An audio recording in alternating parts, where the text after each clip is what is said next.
business unit goals. One of the goals was building an interconnection to the regional data centers, and the other one was deploying fiber to the home technology. I'm here before you today to provide you with an update on the status of our fiber to the home project, and more importantly, to kind of inform you that we are pursuing a change in our contractor terms with the ISPs as we pursue fiber to the home. At that last study session, we sort of shared a strategy for the fiber to the home project.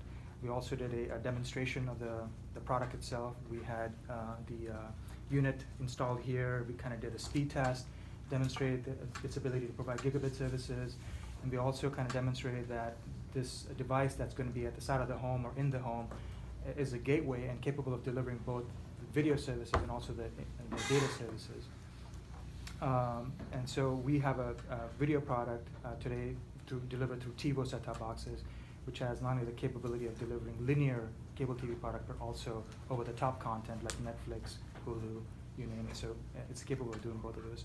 So as we deploy the fiber to the home technology, at least at this stage, we are a video service provider, and we need to be able to continue delivering that and having the capability of delivering those services.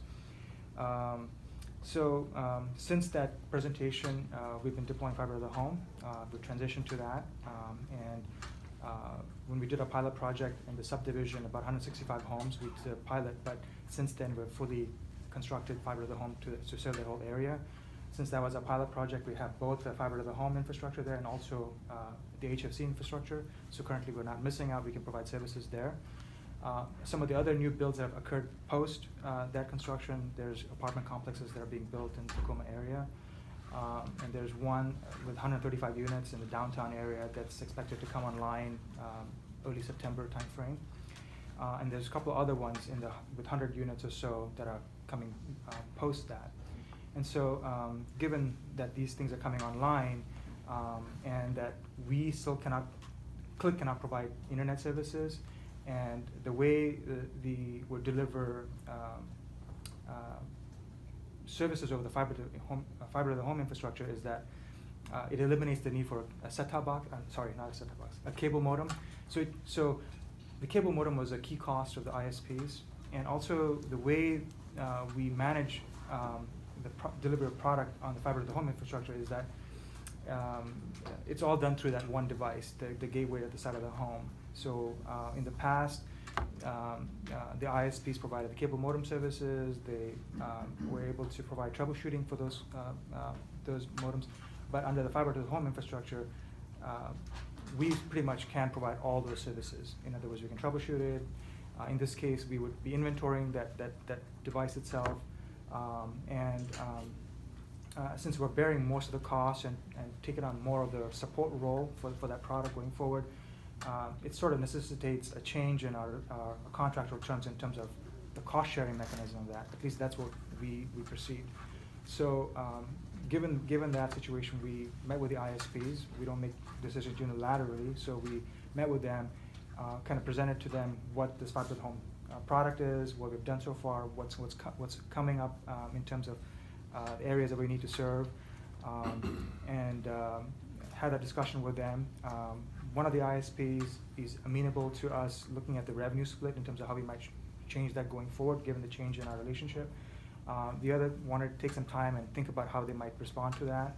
So I had subsequent discussions this morning with one of them in terms of how they might address it. And the initial thoughts were that some of the proposal that came back was not just looking at how we might change this relationship. And one of the key things is that we're currently looking at how we provide services today, our current model, and what the future state of Click might be. And we're still doing that. We're looking at RFI process and also the public options. So not knowing what that is, we need an interim solution between now and that future state. And so that's what we're trying to address. We have fiber to the home. We have customers coming online. We need a solution to be able to serve those customers. And given that Click cannot provide services directly, we need to change that relationship with ISP. So that was the thought we were going down, trying to pursue. The ideas that came back actually were a little bit more thoughtful, very thoughtful considerations, but more in line with what might occur in a future state of Click and not the interim solution. So had subsequent conversations with them, and we're at a point where they're gonna go back and think about it some more and come back to me on Friday in terms of how we might restructure that. So our goal is to, moving forward, was to look at how we might change our revenue split with them, recognizing the change in work. We're working with our legal department in terms of how we might do a new addendum to the contract to recognize these changes. So that's what we're pursuing right now. And really, the reason why I wanted to bring this up today with the board is that we're obviously talking about the future state of Click and having discussions around that. We didn't feel that this was a very controversial issue, but it could become controversial, so we want to kind of apprise you in what that might be, so that you're informed of what we're doing in terms of going forward, at least in the interim stage, to not lose those customers to Comcast or somebody else, that at least we have an ability to market to those homes, be able to provide not only cable TV services, but also internet services. So that was the purpose of our presentation today. Hopefully that was helpful. I'm happy to answer any questions. Questions? So these are primarily apartment complexes? Mostly apartment complexes, At this yes. point. Correct.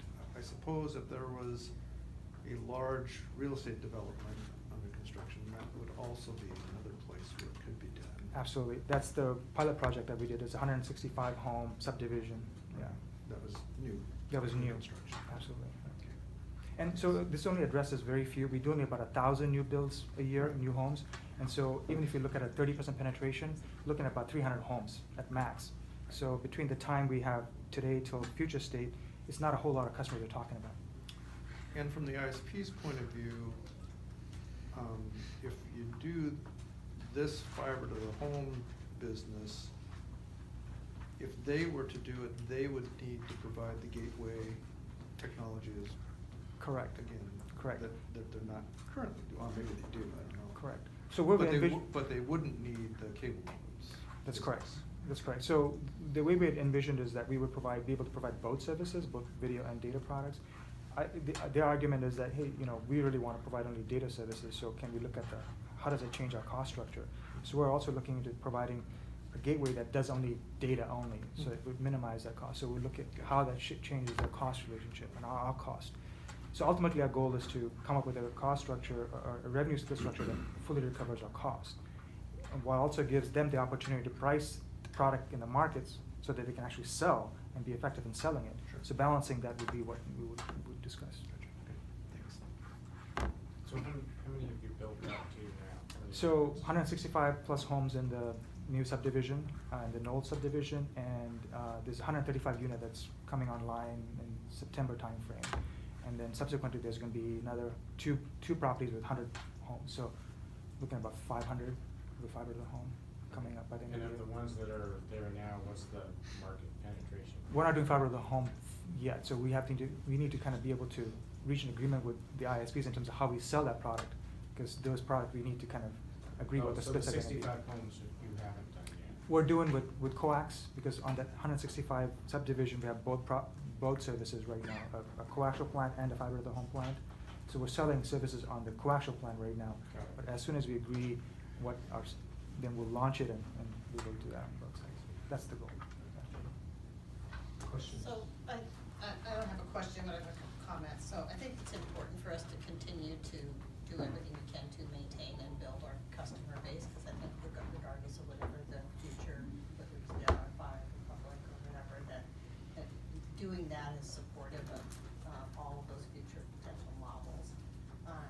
I think we have to try and be real careful with whatever we're doing with the ISPs right now. I'm sure you are. We're realizing we have to make some modification to support this, but I wouldn't want us to see, I still think we need to stay on a month to month and do that type of thing and not change that approach, so that there's some flexibility there. So those are my thoughts. Thank you. Yep, that's exactly what we're thinking. Any other comments? In your future, are you thinking about a reversal of the slide down to change it to a ladder where we're starting to increase the number of folks that are now signing up with Click? That is or our will be intention. signing up? That is our intention. So our intention is to have a more competitive network in the market, because Comcast and Trinity are building fiber to the home, so we'll have a competitive market, and also reach a pricing strategy that'll help us gain customers, given the strategy. Okay. Any other comments? If not, Thank you, that Thank you. was pretty speedy.